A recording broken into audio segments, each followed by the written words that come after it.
Peterburgda o'zbekistonlik ayol va uning voyaga yetmagan qizi ishtirokida dahshatli voqea yuz berdi. Bu haqda Rossiya matbuoti xabar tarqatdi.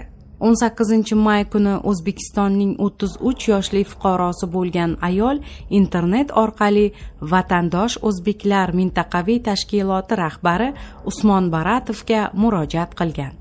Ayolning aytishicha, 5-maydan 9-maygacha bo'lgan vaqt oralig'ida Dachniy prospekt 24 manzilidagi uyda joylashgan kvartirada 2 nafar noma'lum shaxs uni va 12 yoshli qizini zo'rlashgan.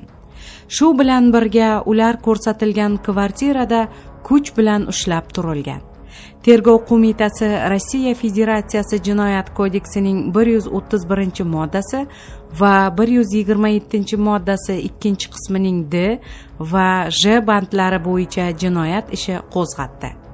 Bu jinoyatni sodir etishda gumon qilinib, Tojikistonning 47 yoshli fuqarosi qo'lga olindi.